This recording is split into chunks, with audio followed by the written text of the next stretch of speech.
Hello and welcome to SIAL TV. I'm your host Marc-Antoine, and today we will be talking about the African opportunity. And with me today, I'm very pleased to welcome Anna Rise, your CSR and communication manager at Froosh Smoothies. And also with me, welcome to Isabelle Gilles-Eurvin and Alexandre Giora. You're the two founders of Matahi Matahi Company. Welcome to you too. Anna, let's start with you. Could you tell us a little bit more about Froosh Smoothies? Most definitely. Froosh Smoothies is the leading smoothie company in the Nordics right now. It's 100% fruit, no adjectives, no sugar, not from concentrate. We're looking into exporting, which is why we're here right now. The link to Africa in particular for this conference is that at least 50% of the fruit of the smoothies are from developing countries, particularly in Africa, in Malawi and in Ethiopia, where we have really strong relationships with fruit farms. That's where you source your fruits? That is where we source our fruit, cool. Yes. Okay. Mainly. Yes, mainly. But at least 50% from developing countries, and that's for all our flavors. Okay. So if we can have a look at the Froosh bottle. I don't know which... around here. And what's the link between Froosh Smoothies and Africa? Well, based upon the fact that at least 50% is from developing countries, and particularly Africa, we feel like we have a responsibility to go and visit the origins of the fruit. So at least once a month, I would say, on average, we go and we visit fruit farms, particularly in Malawi and Ethiopia. And we do that in order to learn about the fruit, of course, get dirt under our nails and actually work along with the workers, but we also do it to learn about the impact that trading with developing countries have on sustainable local communities. Okay. And what we see there are amazing stories. And Alexandre, Raphael, you've founded a company called Matahi Company, and you've developed a drink based on the superfruit of superfruits. Okay, can you tell us a bit more? Yes, exactly. We made a baobab beverage company. It's an innovative project. We worked almost 6 years on the baobab fruit, and we found a recipe. Yes, is this what you have on the table? Yes, this is the baobab fruit. This is a baobab fruit. Okay. It's one of the most antioxidant fruit of the world. It's like 7 times more pomegranate. It contains also vitamin C, calcium, magnesium, and potassium. And it's a very energizing fruit, a natural energizing fruit. And so we made a beverage from this fruit, and that's called Matahi. Matahi. So this is the baobab energy juice that we can see from Matahi Company. That's the one. Oops, sorry. And can I ask the link between your company and Africa? I guess it's quite a very strong link and bond.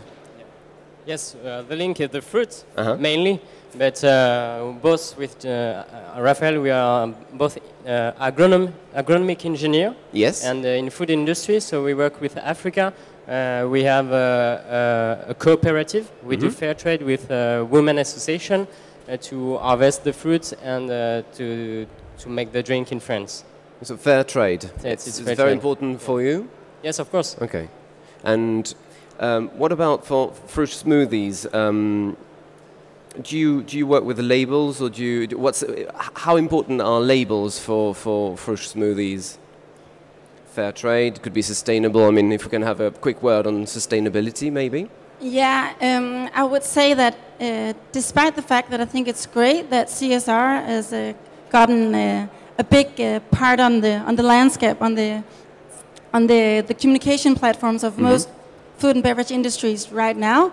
At the same time, I think maybe sustainability has kind of lost some of its value. We don't really know what is sustainability anymore. Same thing for labels. I'm afraid that sometimes consumers get confused. There's a lot of different kinds of labels right now. I'm sure some of them are great and actually in order and create a lot of value, but at the same time we hear a lot of stories where the labels don't live up to the things that they actually said. So it's not necessarily a thing that is that's important for us. What is more important is that we actually visit the farms, we see ourselves what's going on, and we tell their stories. Okay. Because we feel like those stories have been kind of forgotten a little bit. And regarding partnerships, do you have strong partnerships in Africa?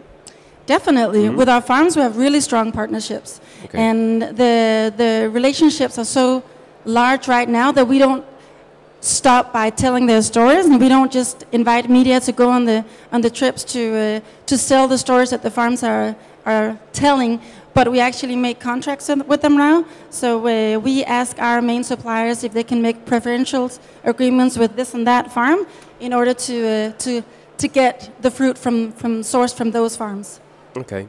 And regarding opportunities emerging in Africa, could you tell us your point of view on opportunities rising? I think it's a big opportunity with Africa because it's a big raw materials market. You got baobab, you got other fruit and some very interesting fruit. And we think that we're on the beginning of a new kind of exchange between shift. Between France and Africa and other countries and Africa, and we know that we are on the beginning of the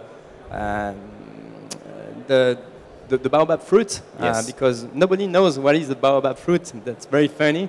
Well, I've never seen one in my life. Yeah. So thank you for bringing one to the set.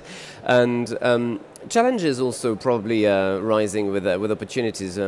What are the challenges you are now facing?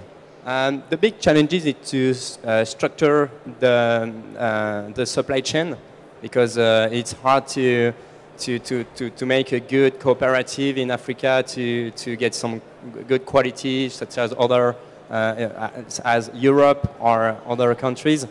Because it's not the same structure, it's not the same organization, actually. Okay. Anna, about challenges and opportunities in Africa for Froosh smoothies. Well, I would say, based upon our experience in Africa, Africa is still awash with weapons. It's you still have issues of being landlocked and depending on your neighbor to ship out all your goods. Civil wars, natural resources, creating civil wars is still, unfortunately, a big challenge in doing private businesses in Africa.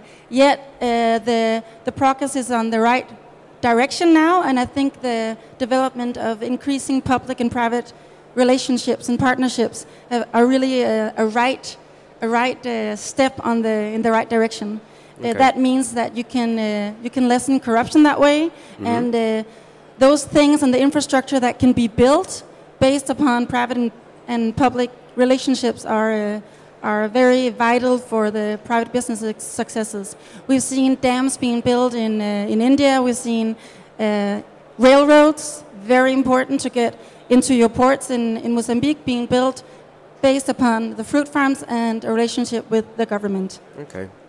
And may I ask you three a question about innovation? Obviously, challenges are always overcome by innovation, I guess. So, would you like to start, Alexandre or Raphael? On, I mean, basically, your drink is innovation. Yes, we're on also in the SIAL innovation, and yes, it took almost 2 years of research and development to make the beverage, because it's very hard. It's a dry fruit, and a lot of dry fruit. Yeah, right. Dry fruit. Okay. And a lot of African fruit are dry or very not the same as other fruit. You know what I mean? And we have to find the best way to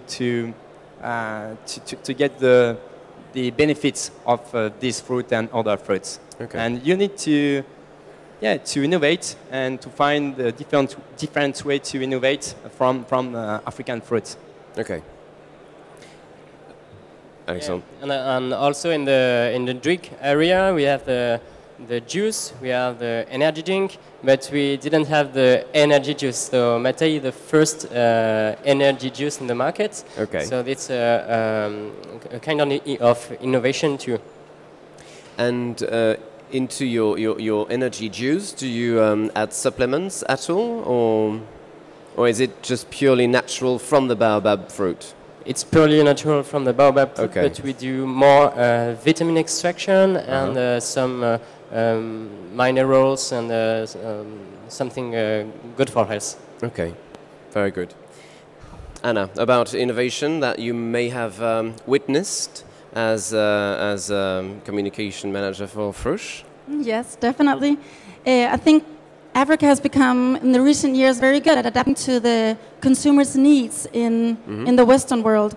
And by that said, I meant changing their crops from regular local varieties of mangoes, for instance, or bananas, to the sorts that we actually want to buy in the developed world. And they've done that by getting the crops and then grafting them on, changing actually. It's a big thing for a little family to start ahead and change your crops because you don't know what the end result will be. Of course, but it's been really positive to witness that, and I think that's definitely the right direction to go for Africa. Well, fantastic. Well, thank you very much for being with us today. I hope you enjoyed it. Thank you. And I'll see you next for another SIAL TV show.